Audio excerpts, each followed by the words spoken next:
Corona पर दूसरे अंतर्राष्ट्रीय सम्मेलन में प्रधानमंत्री भी हिस्सा लेंगे।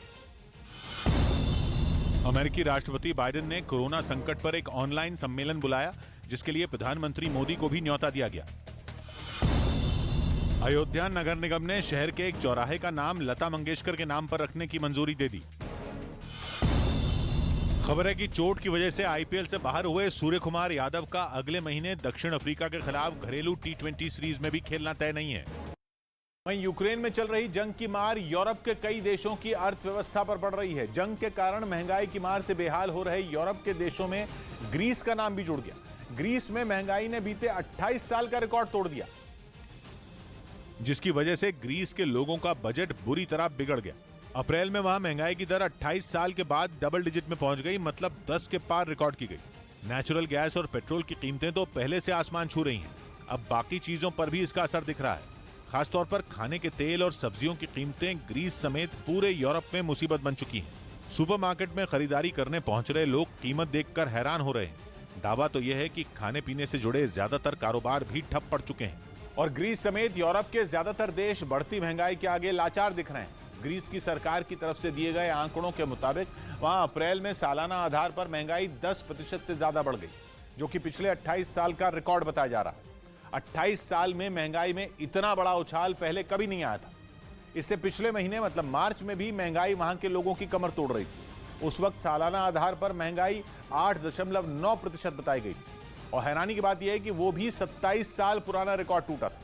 यानी 2 महीने से ग्रीस में रिकॉर्ड तोड़ महंगाई है और आगे भी इसके कम होने के आसार नहीं। इस बार के जो आंकड़े हैं वो वहां की सरकार से ज्यादा पब्लिक के होश उड़ाने वाले हैं, क्योंकि जिन चीजों के दाम सबसे ज्यादा बढ़े हैं वो पब्लिक की रोजमर्रा की जरूरतें, जिनके बिना गुजारा मुमकिन ही नहीं। जैसे खाना बनाने का तेल 22% महंगा हो गया, मांस 14% महंगा हो गया, सब्जियां 13% महंगी हो गई। लेकिन यह हालत अकेले ग्रीस की नहीं है, बल्कि पूरे यूरोप में महंगाई ने आग लगा रखी है।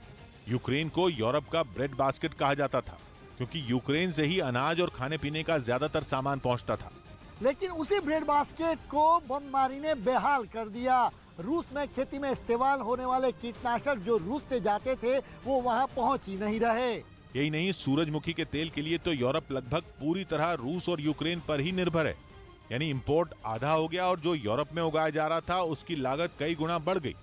जर्मनी, इटली और स्पेन जैसे बड़े देशों में तो पैनिक बाइंग शुरू हो गई थी, जिसे काबू में करने के लिए कई सुपरमार्केट को सख्ती करनी पड़ी। एक बार में सामान खरीदने की सीमा तय करनी पड़ी। उधर अमेरिका के फ्लोरिडा में पाम बीच इंटरनेशनल एयरपोर्ट पर एक यात्री ने विमान की लैंडिंग करा दी। बताया गया कि वो यात्री अपनी गर्भवती पत्नी से मिलने द बाहामास से फ्लोरिडा जा रहा था। लेकिन बीच रास्ते में अचानक विमान के पायलट की तबीयत बिगड़ गई और वो बेहोश होकर गिर गया। ऐसे में उस विमान की कमान उसमें सवार एक यात्री ने संभाली और विमान की फ्लोरिडा में मौजूद पाम बीच इंटरनेशनल एयरपोर्ट पर सुरक्षित लैंडिंग कराई।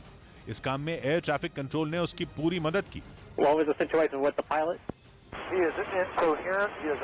पायलट की और अब आगे देखिए ज्योतिष का सबसे बड़ा शो शुभ संयोग।